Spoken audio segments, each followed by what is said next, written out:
Top BEd finalisation और addition plan के अंतर्गत आज हिस्ट्री में ये शिक्षा का इतिहास पढ़ाने आ रही है। पूजा सोनी बताइए। शिक्षा संस्कृत भाषा के शिक्ष धातु से बनी है, जिसका अर्थ होता है सिखाना। यहाँ पर टीचर बच्चों को सिखा रही हैं।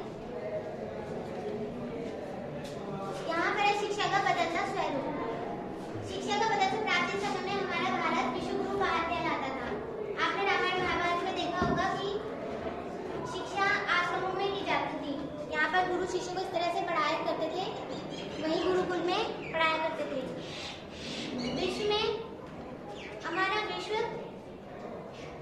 की सबसे प्राचीन यूनिवर्सिटी थी तक्षशिला विश्वविद्यालय हमारे विश्व की सबसे प्राचीन यूनिवर्सिटी रही। यहाँ से विदेशों से लोग पढ़ने आते थे। जहाँ आज हम जाते हैं वहाँ से लोग यहाँ आया करते थे। इसके बाद ये नालंदा विश्वविद्यालय है, जो विश्व की सबसे बड़ी विश्वविद्यालय थी। अब आता है मध्यकालीन शिक्षा। मध्यकालीन शिक्षा में यहाँ पर मुगलों का आक्रमण हुआ और वहाँ पर शिक्षा व्यवस्था बिल्कुल बदल गई।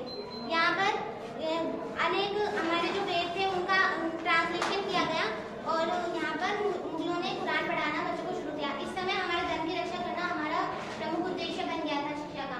आधुनिक शिक्षा की बात करें तो आधुनिक शिक्षा में मैग्ना कार्टा कहलाता है, जो मैकाले की शिक्षा पढ़ती है वो आई। उन्होंने प्रत्येक शहर में शिक्षा स्कूल खुलवाए शिक्षा के लिए और समय स्थान सब सुनिश्चित किया। जो आज हम पढ़ते हैं ब्लैक बोर्ड पे, उसी समय स्टार्ट की गई थी। यहाँ पर एक समय आया जब हमारा कोरोना काल था, तब यहाँ पर बच्चे अब पढ़ने कहाँ जाए, तो ऐसे में हमारी ऑनलाइन शिक्षा व्यवस्था शुरू हुई। ये उसी को प्रेजेंट कर रही है और बच्चे घर पर ही टीचर से शिक्षा ग्रहण करते थे। अब हमारी आगे इसी प्रकार स्मार्ट स्टडी की जाएगी। स्मार्ट बोर्ड लगा के है ना। अब आप बताइए, आपने आगे शिक्षा का महत्व, ये आपने फैन के ब्लेड की तरह बना के और शिक्षा का महत्व बताया है। जैसे फैन घूमेगा ऐसे शिक्षा भी घूमती रहेगी, प्रगति करती रहेगी। आप बताइए।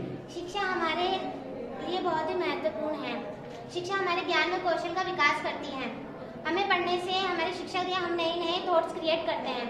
इससे हमारा आर्थिक विकास भी होता है और हमारा जीवन स्तर अच्छा होता है। सभी बच्चे एक साथ एक ही विद्यालय में अलग अलग जाति, अलग अलग संप्रदाय, धर्म के व्यक्ति एक साथ पढ़ते हैं, तो इससे अच्छे समाज और सद्भावना उत्पन्न होती है और अच्छे समाज का निर्माण होता है।